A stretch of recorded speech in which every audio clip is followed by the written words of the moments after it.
नमस्कार माऊली. चला ज्ञानेश्वरीच्या सहवासात. ज्ञानेश्वरी अध्याय 12 मधील ओवी 76 ते ओवी 85च्या सहवासात आपण जाऊया. योग मार्गाचा अवलंब करणारे, योगाभ्यास करणारे आणि उद्दिष्ट काय, तर सर्वव्यापी निर्गुण निराकार परब्रह्माशी तादाकार होऊन राहायचं.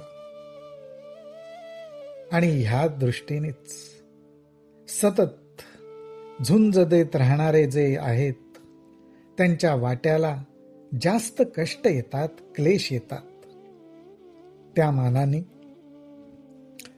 भक्तिपंथ हा सरळ सोपा आहे, सर्वसामान्यांना आणि अर्थात देहधारी जीवांना साधणारा आहे. त्या भक्तिमार्गाविषयी अर्थात त्या भक्तिमार्गाची वाट चालणाऱ्या भक्ताविषयी आता ज्ञानोबा राय आपल्याला सांगतायत. ते म्हणतात, हा भक्त काय करतो, तर कर्मेंद्रिये सुखे करीती कर्मे अशेखे, जिये का वर्ण विशेखे भागा आली. अहो, भगवंतांनी वर्णाश्रमाचा उल्लेख केलेला आहे. वर्णाश्रम म्हणजे अर्थात ज्याच्याकडे नैसर्गिकरित्या त्याच्या स्वभावाला धरून जी कौशल्य, जी योग्यता, जे ज्ञान प्राप्त झालेलं आहे त्याला धरून जो आपली कर्म करतो, ती कर्म तो सुखाने करतो. ती त्याच्या वाट्याला आलेली विहित कर्म असतात आणि त्या कर्मांकडे तो ती परमेश्वराची इच्छा ह्या दृष्टीने बघतो आणि कर्म करण्यासाठी या देहाचा अर्थात कर्मेंद्रियांचा वापर करून अत्यंत प्रेमाने परमेश्वराची इच्छा म्हणून तो ती कर्म करतो. ती कर्म करत असताना विधी ते पाळीत, निषेधा ते गाळीत, मज देऊनी जाळीत कर्मफळे. अहो, शास्त्राच्या आधारे ज्या प्रकारे आणि जी कर्म करावी म्हणून सांगितली भक्त ती कर्म करतात.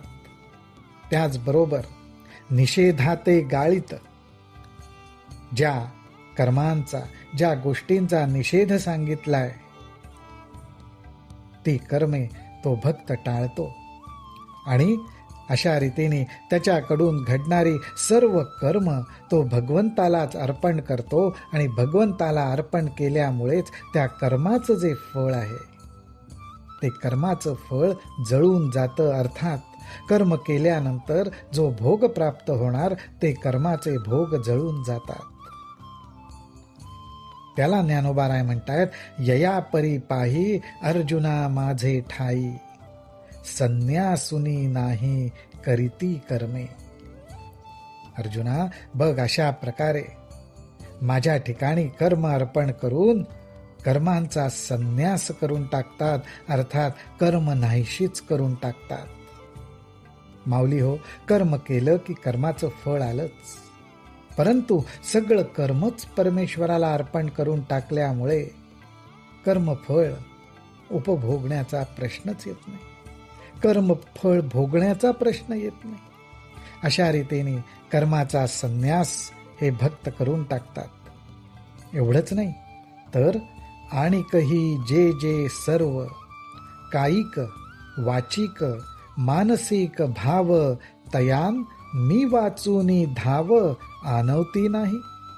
अहो, एवढंच नाही पण कायिक वाचिक मानसिक अर्थात शरीराकडनं, वाचेकडनं आणि मनाकडनं घडणारे सुद्धा जी काही कर्म आहेत त्या कर्मांच्या मागचा जो भाव आहे तो भाव ते फक्त माझ्याविषयीच धरतायत. अर्थात कर्म परमेश्वरासाठीच होतंय, परमेश्वराच्या इच्छेनीच होतंय आणि परमेश्वरालाच अर्पण करायचंय.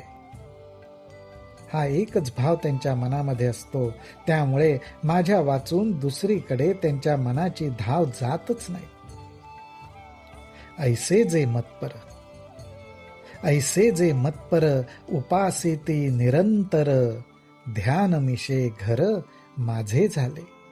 भगवंत म्हणतात, अरे अशा रीतीने जे मतपर झाले, अर्थात माझ्याशी अनन्य झाले, माझ्याशिवाय दुसरा विषयच त्यांच्या मनामध्ये राहिला नाही, आणि अशा रीतीने निरंतर ज्यांच्याकडनं माझी उपासना घडते, त्या उपासनेमुळे, त्यांच्या अंतःकरणातल्या भावामुळे आणि मीच विषय होऊन राहिल्यामुळे आपोआपच त्यांच्या मनातून माझेच ध्यान घडते आणि त्यामुळे ते माझ्या घरातच येऊन राहतात. त्या ध्यानाच्या रूपाने ते माझं घरच होऊन राहतात, अर्थात भगवंतच भक्तांच्या हृदयात येऊन राहतो. या भक्ताची अवस्था कशी? तर ज्ञानोबाराय म्हणतात, जयांची ये आवडी, जयांची ये आवडी, केली मजशी कुळवाडी, भोग मोक्ष बापुडी त्यजिली कुळे. अहो, माझ्याविषयीच फक्त प्रेम धरल्यामुळे, कर्म मलाच अर्पण करून माझ्याशीच व्यवहार केल्यामुळे हे भक्त विषय सुख, भोग, मोक्ष या सगळ्या सुखांचा त्याग करतात, या सगळ्या सुखांचा त्याग करतात आणि मलाच येऊन मिळतात.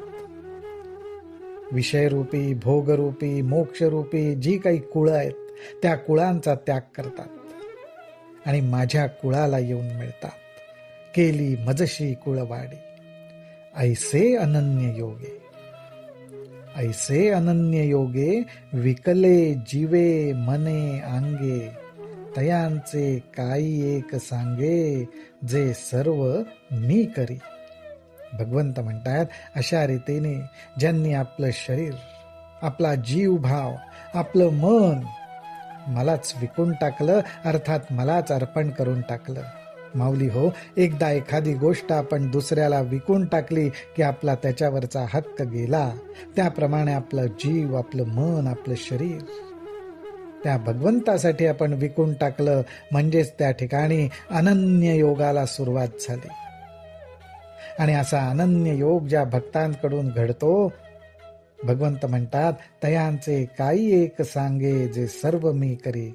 अरे, त्यांचं सर्व कर्म, सर्व काही मीच करतो. एखाद दुसरी गोष्ट काय, त्यांचं सगळंच मी करतो. पुढे भगवंत म्हणतात अर्जुनाला, किंबहुना धनुर्धरा, किंबहुना धनुर्धरा, जो मातेची आये उदरा, तो मातेचा सोयरा केतुला पाम.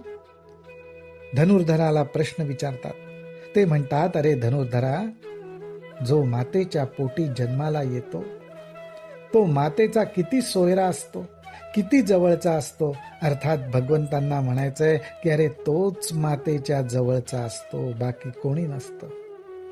त्याप्रमाणे तेवी मी तया, म्हणजे त्याप्रमाणे मी माझ्या भक्तांना, तेवी मी तया, जैसे असती तैसिया, कळी काळ नोकोनिया, घेतला पटा. तर माझ्या अशा भक्तांना मी सुद्धा ते जशा स्थितीत असतील, जसे असतील, मी त्यांना आपल्या स्वतःच्या पदरात घेतो आणि कळी काळाचा नाश करतो. हे भगवंतांचं वचन आहे. आणि म्हणूनच ते विचारतात, एरवी तरी माझी या भक्ता आणि संसाराची चिंता, काय समर्थाची कांता कोरान्न मागे. कोरान्न म्हणजे कोरड्या अन्नाची भिक्षा. अहो, समर्थाची म्हणजे श्रीमंताची स्त्री, श्रीमंत घराण्यातली स्त्री, श्रीमंताची बायको कधी कोरडी भिक्षा मागेल का हो? तिच्यावर कधी तसा प्रसंग येईल का? त्याचप्रमाणे माझ्या भक्तावर संसाराची चिंता करण्याचा प्रसंग कधी येणार नाही, हेच इथे भगवंत सांगतायत. राम कृष्ण हरी, राम कृष्ण हरी, राम कृष्ण हरी.